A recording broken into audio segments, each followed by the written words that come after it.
Is there such a thing as friendliness? When there's no friendliness, not being friendly, what is there?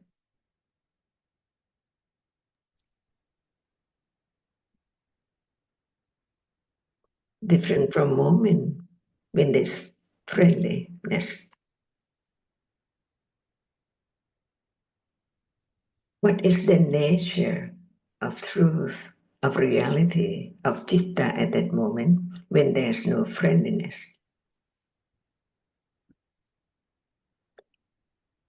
See? We're talking about a situation rather than state of mind.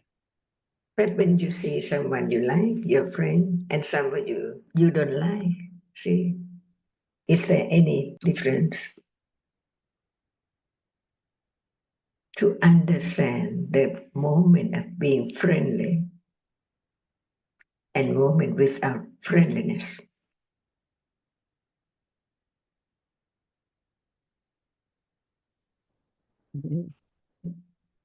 So when you like someone, like is a reality attachment. Is it friendliness?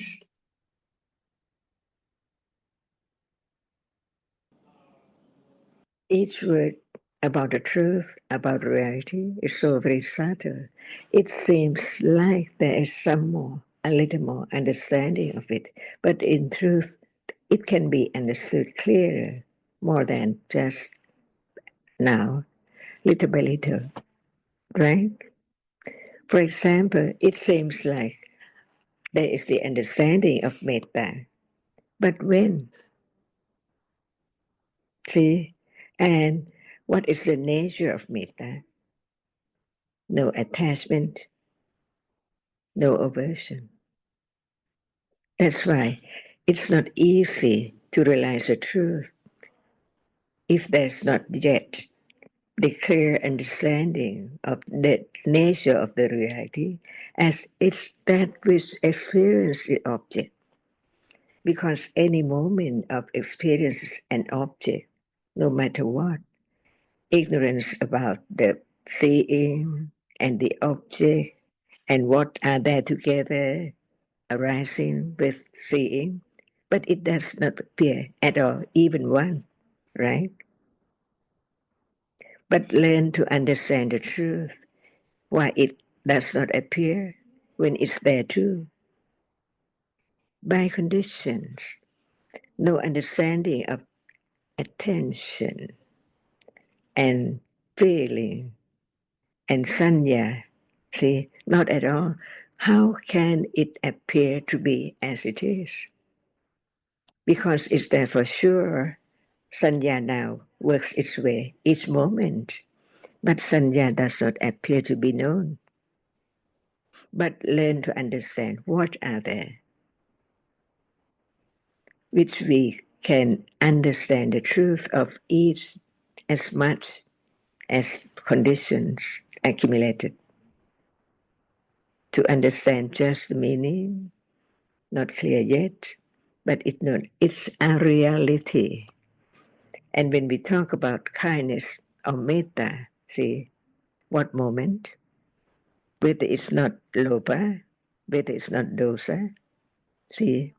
So at moment of metta is conditioned by accumulation, but no accumulation of understanding enough to know the nature of it when it's there. But before there can be any reality realized, there must be clear understanding of that which is not the other at all. For example, attention is not sati. See? But in order to understand the truth, there must be clear understanding enough to recognize it when it's there as the object. Otherwise now, there are many moments experience the object with the idea of self or I. For example, attachment now to whatever is now appearing. No understanding enough to gradually wear away the ignorance of what is there as something in life, from life to life, not just now. So how great or how enormous it is, ignorance covers up the truth of everything with attachment arising with it, wanting, searching, wishing, expecting all the time for this and that. So how can there be the understanding of that which is there right now? Because it has arisen by condition. So we think about many, many things around, on and on and on and on. What about now? That which has conditioned for its arising to just be seeing. While we are talking, seeing is there. That's why learning to understand the subtlety of all kinds of Dhamma, to have clear understanding little by little, what moment is not fake kindness. Because if you just use the word kindness, no understanding the true kindness at all, it seems like one has kindness so great, helping the others and so on and so on. But is it fake or is it real? That's why learn to understand the truth of whatever is there is conditioned already to be the reality which experiences the object, or the reality which cannot experience. Little by little, the first round of Ariya Satya, so very important. Otherwise, it's wrong from the very beginning.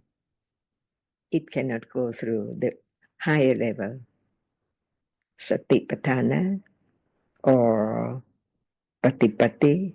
See, the real meaning, not the word. Because we just think about that word in our own thought, in our own way. But what is the truth about that? That's why learn to understand, no matter what is heard about the truth, from the enlightened one, the words of truth, his teaching, in order to really have more respect to the truth, more respect to the enlightened one. Not just, oh, I pay respect to the Buddha, but no understanding at all of his teaching. That is fake. That is not true, right? To be truthful from the very beginning, keep on understanding the truth more and more. Let go wrong understanding and ignorance little by little.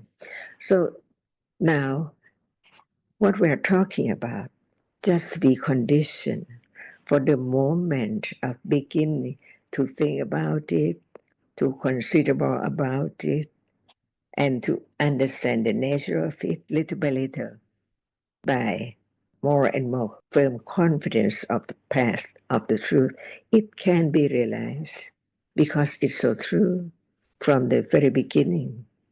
So when it's firm enough, no expectation for right awareness with understanding, directly understand what is there right now by conditions. And that is the only way, letting go. Expectation, attachment, wishing, hoping for the moment of understanding the truth, eradicate the ignorance arising with attachment and wrong view, never to arise again.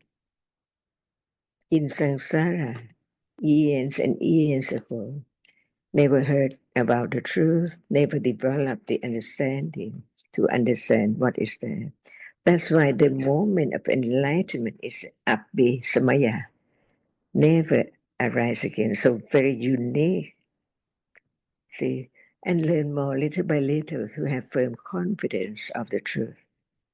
And that's the way to be kind, because understanding what the true kind, the real kind is, not self, but what is it, the real one. That's why understanding the truth is so very important. Not just the word translated, understand the meaning, but what about understanding the truth represented by that words, many words for attachment, because attachment has many degrees, see, asava, unknown right now, and so on. That's the way to have right understanding, which is not fake, but it's the moment of hearing, considering, and be truthful to the truth. Besides this moment of discussing about the truth to have more understanding, what about in a day? Is it become a little more strong enough to think about it? At moment of taking a bath, what is the coolness, say, hardness, unknown? But is that so clear that nothing can be there? At moment of feeling very cool or very comfortable and so on, what is there can be known as it is, as not self.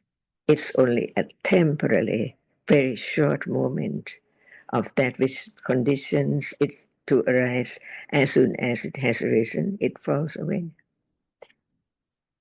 So life is like this. What we take for very beautiful, very precious, be it object of desire or attachment, in truth it's not there. It's not there anymore. Gone all the time, unknowingly. That's why be truthful to the truth. Is it true? Be understanding it firmly and firmly, gradually, little by little, until it's there unexpectedly.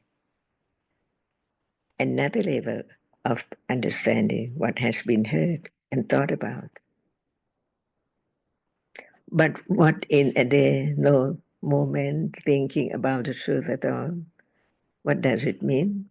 Not enough condition to think about it. So if one thinks that I should or whatever, it's all I. But understanding condition, that moment of begin or sometimes think about the truth, at moment of touching, see, at moment of thinking, at moment of seeing, which is now, it hasn't been the object of awareness, right? At level of directly aware of the nature of that which is there. But listening, learning to understand the truth, to be conditioned for understanding anytime by conditions, all by conditions. And listening with careful considering is condition too, for higher and clearer understanding of what is there, very gradually and very unexpectedly. How much understanding is there now? Who knows? But when there is the moment of direct awareness, how come? To be truthful at that very moment with beginning to understand the nature, the characteristic of that by condition. No one can select what would be the object of direct awareness, and the understanding gradually begin to understand the characteristic, not just the word about it. So the truth is the truth. Now it let go ignorance and attachment to what is there as I so very subtly, very gradually. And that kind of understanding is so joyful. No one can do anything. Actually, there's no one, only conditions. So just be joyful because it's not anyone's burden as one takes it before. I have to do this, I have to understand that, and so on. So very naturally, gradually developed to let go idea of self until what has been accumulated eons and eons ago, to cling, to have wrong understanding, to take it for I or something, never to arise again, ultimately eradicated. So it's not now, but now is the moment of being truthful to the truth, with our hearing and considering the truth. Nothing can let go ignorance and clinging to that which now appearing by conditions. And this is the meaning of enlightened truth. Buddha, high level of understanding, but it has to be understood from the very beginning. What word is the word so true by the enlightenment? So what's meant by enlightened to the truth? See, just heard the truth, understand the truth little by little, more and more and more. No one, all by conditions. Is this metta?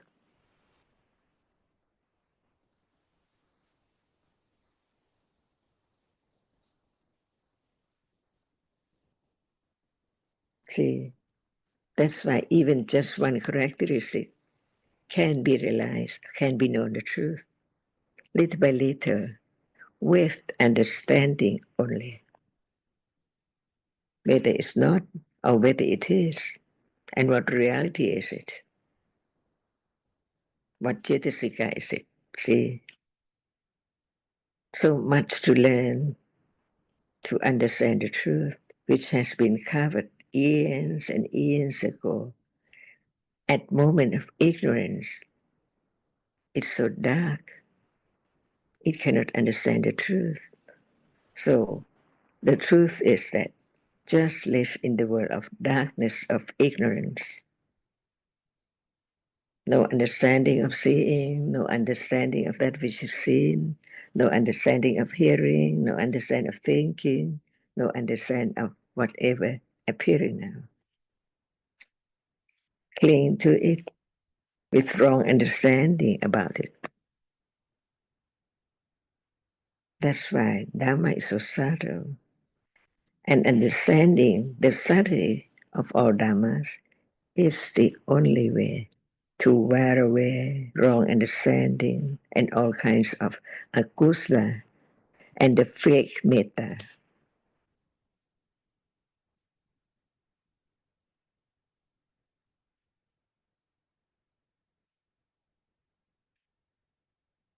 So Dhamma is now until it's known.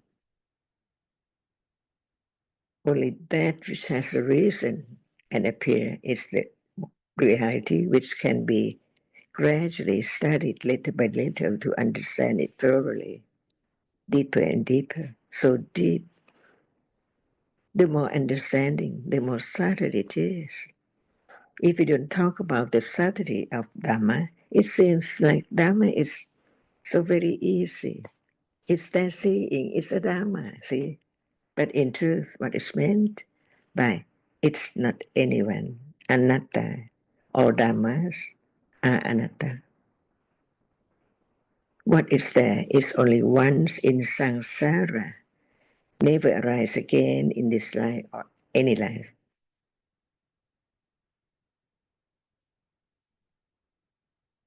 And that is the paying respect to the truth, to the enlightenment, his great virtue, and his great compassion to everyone.